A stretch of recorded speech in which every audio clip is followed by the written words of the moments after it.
Market में एक नया निकलकर सामने आया शरबत जिहाद। मतलब एक शरबत बेचने के लिए इतनी नफरत फैलाने की जरूरत पड़ रही है। इसका मतलब साफ है कि प्रोडक्ट के अंदर इनके दम नहीं है। चिलचिलाती गर्मी में कंबल बांटने का काम कर रहे हैं, सर्दियों में क्या बांटेंगे? Chilled beer. फिल्म जो कि ज्योतिबाई फूले के ऊपर है, जिसको रिलीज होना चाहिए, सबको देखना चाहिए, उसको रोकने की कोशिश चल रही है। कहां तक पहुंच चुका है वर्ल्ड, हम यहाँ पर शरबत जिहाद पे पड़े हुए।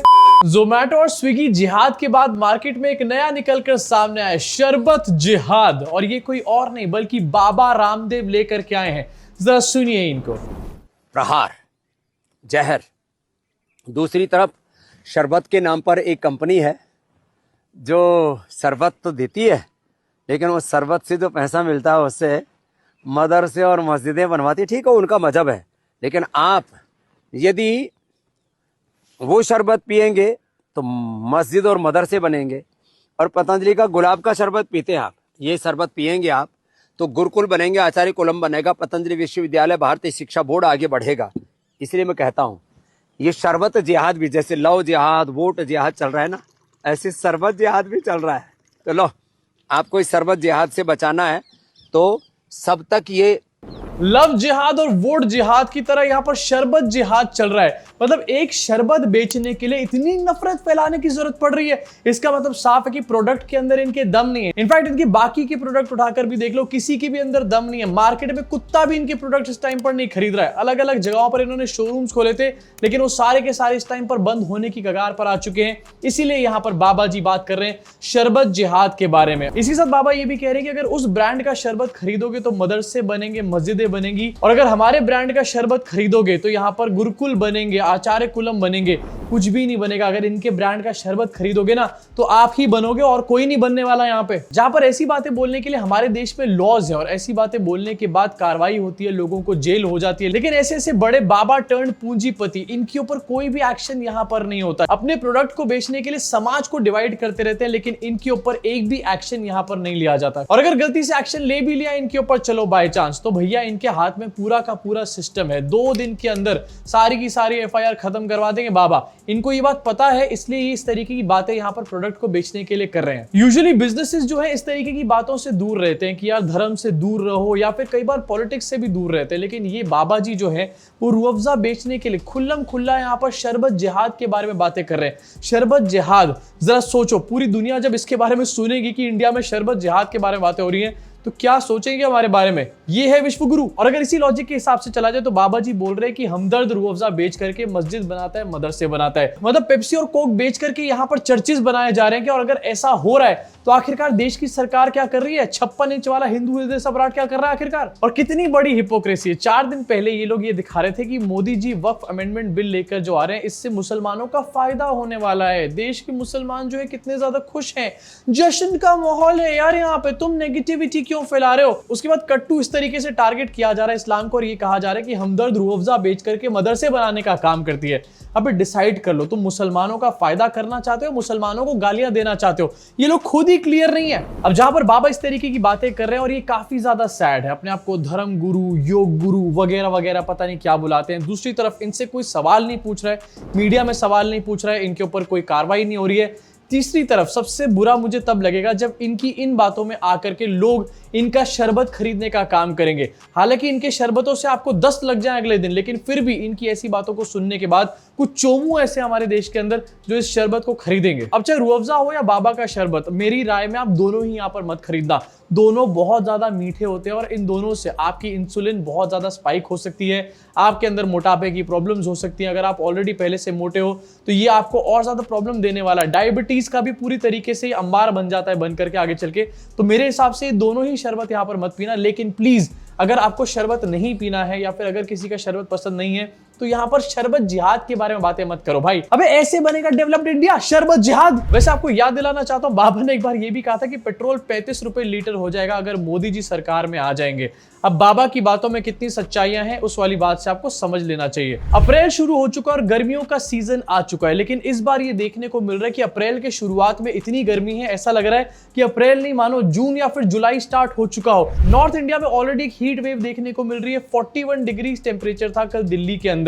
लोग अलग अलग तरीके निकाल रहे हैं अपने आप को ठंडे रखने के लिए, लेकिन उसके बीच में आपको एक न्यूज दिखाना चाहता हूं जिसको देखकर आपके नाक कान आंख सब जगह से धुआं आ जाएगा। बिहार में जो खेल मंत्री हैं इस चिलचिलाती गर्मी में कंबल बांटने का काम कर रहे हैं।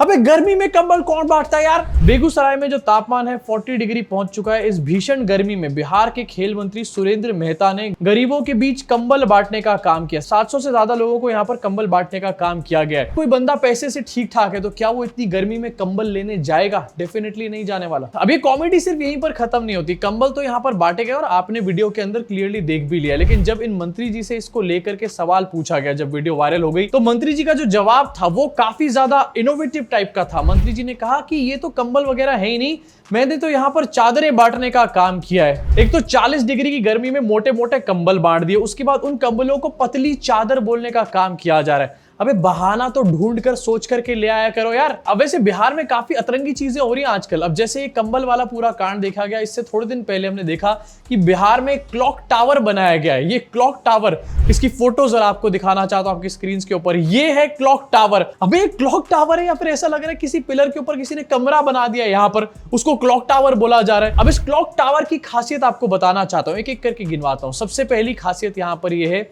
कि क्लॉक टावर जो पटना में बनाया गया है, ये 40 लाख रुपए की इन्वेस्टमेंट के बाद बनाया गया है। वही 40 लाख रुपए जो आपके और मेरे जैसे लोगों की जेब से टैक्सेस के नाम पर निकाले गए होंगे।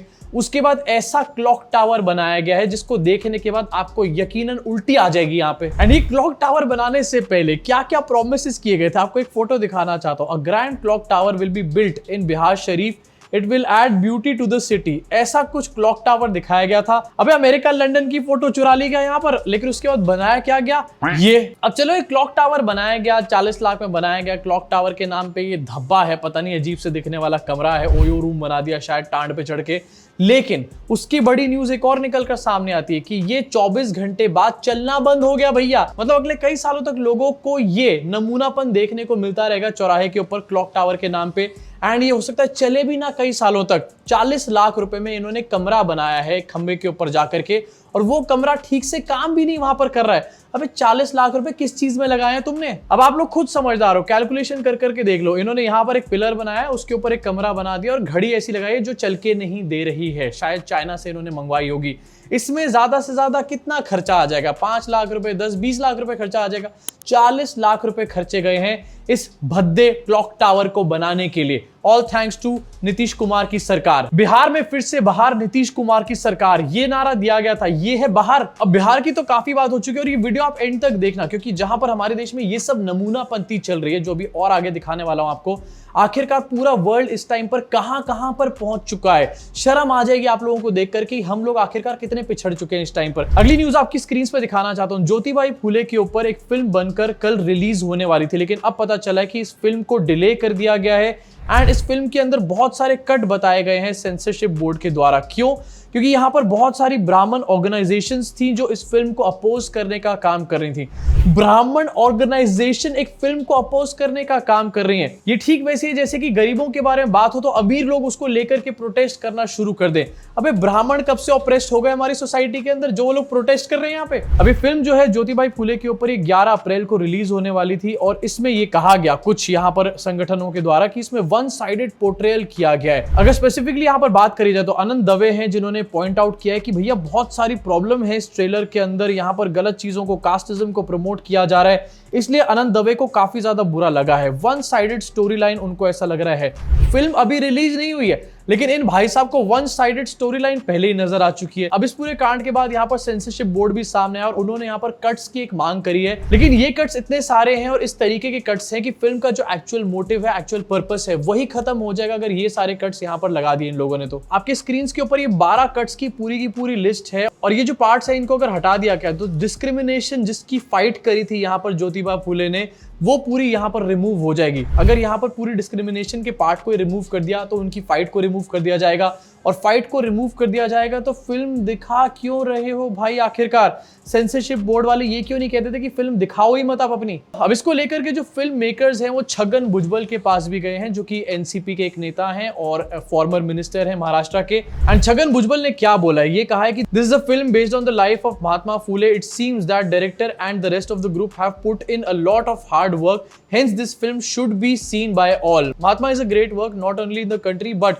it should reach all over the world. Former minister Chhagan Bhujbal ने बात बोली है। मतलब पूर्व मंत्री जो कि इस टाइम पर भी सरकार के एक पार्ट है, वो ये बात बोल रहे हैं कि फिल्म को रिलीज होना चाहिए, लेकिन दूसरी तरफ सेंसरशिप बोर्ड जो है 10-12 कट उसमें लगाने का काम कर रहा है। डिसाइड कर लो क्या करना चाहते हो। अब देखो, कई फिल्मों के बारे में अलग अलग कट्स को यहाँ पर लेकर के सामने आया जाता है, कट्स लगते हैं फिल्मों में, लेकिन ऐसी पर्सनालिटी के बारे में जब कोई फिल्म बन रही हो तो मुझे लगता है कि पूरी बात को पहले देखा जाना चाहिए कि फिल्म मेकर्स आखिरकार दिखाना क्या चाह रहे हैं।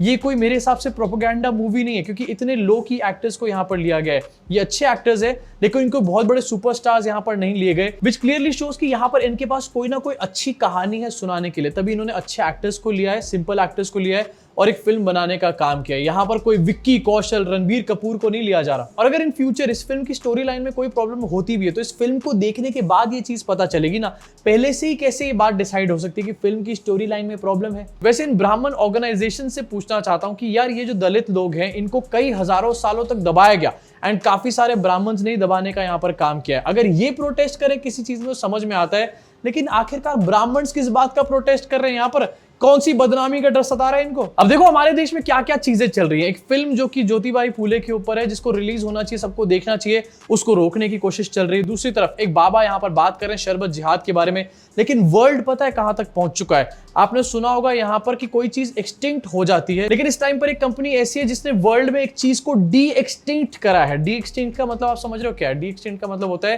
कि किसी मरी हुई चीज को वापस लेकर आना, एक ऐसी स्पीशीज जो मर चुकी हो लेकिन उसको वापस एक्सटिंक्शन में लेकर के आना। यस, वर्ल्ड इस चीज पे काम कर रहा है। एक अमेरिकन कंपनी है जिसने डायर वुल्फ को वापस मरे हुए से जिंदा कर दिया है एंड आपकी स्क्रीन के ऊपर इसका वीडियो भी चल रहा होगा। काफी क्यूट सा इस टाइम पर देखने में लग रहा है, लेकिन काफी भयानक हो जाएगा आगे चल करके, इंसान को भी खा सकता है, कोई बड़ी बात नहीं है। इस कंपनी का नाम है कोलोसल बायोसाइंस और ये अमेरिका की एक बायोटेक कंपनी है जिसने एक्सटिंक्ट डायर वुल्फ जैसे प्राणी को फिर से यहाँ पर क्रिएट करने का काम किया। अक्टूबर 2024 में 2 मेल पप्स एंड जनवरी 2025 में एक और फीमेल पप खलीसी का यहाँ पर जन्म हुआ है सरोगेट डॉग्स के थ्रू। मतलब अभी तो इंसानों में सरोगेसी सुनी थी, कुत्तों के अंदर भी सरोगेसी होती है क्या?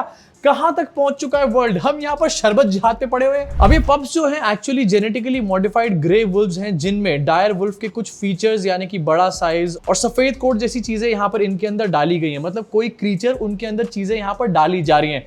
वर्ल्ड कहां पर जा रहा है देख रहे हो तुम लोग? ये जो पप्स हैं अभी एक प्राइवेट 2000 एकड़ की फैसिलिटी में रखे गए हैं और ये वंतारा नहीं है, कोई और फैसिलिटी के बारे में यहाँ पर बात करी जा रही है। अब ये न्यूज अपने आप में काफी ज्यादा बड़ी है। सोचो, एक तरीके के भेड़ियों को वापस यहाँ पर जिंदा कर लिया गया है जो कई साल पहले एग्जिस्ट करते थे। इसी तरीके से अगर चलता रहा तो कहीं ऐसा ना हो यहाँ पर कुत्ते बिल्लियों की जगह सड़क पे डायनासोर बहुत बड़ी प्रॉब्लम बन जाए, डायनासोरों को लेकर वापस आ जाए ये लोग। वैसे अगर एक्सटिंक्ट क्रीचर्स को यहाँ पर वापस बनाया जा रहा है तो ये एक तरीके से अच्छी भी न्यूज है, क्योंकि हमारे पूरे प्लैनेट पे बहुत सारे ऐसे स्पीशीज है जो कि इंडेंजर्ड हैं, खत्म होने की कगार पे हैं, उनको शायद इन चीजों से बचाया जा सकता है। लेकिन इस चीज का अगर नेगेटिव यूज किया जाए तो ये आने वाले टाइम में एक बहुत बड़ी प्रॉब्लम भी यहाँ पर बन सकता है। लेकिन ले देखिए, बॉटम लाइन यहाँ पर है कि वर्ल्ड में इन चीजों के ऊपर काम चल रहा है और हम लोग यहाँ पर बात कर रहे हैं किसके बारे में? शरबत जिहाद। खैर, इसके बारे में अब आपका क्या सोचना है नीचे कमेंट सेक्शन में अपनी भड़ास को पूरी तरीके से निकाल डालो। क्या बाबा का शरबत आप कभी पियोगे? आई मीन बाबा का एक्चुअल शरबत नहीं, लेकिन ये बाबा का रूह अफ़ज़ा आप कभी पियोगे या फिर नहीं पियोगे? ये भी नीचे कमेंट सेक्शन में कमेंट करके बताना। एंड ज्योतिबाई फूले के ऊपर आपका क्या सोचना है ये भी मुझे बताना। मुलाकात करूंगा आप सब लोगों से चैनल के अगले वीडियो में।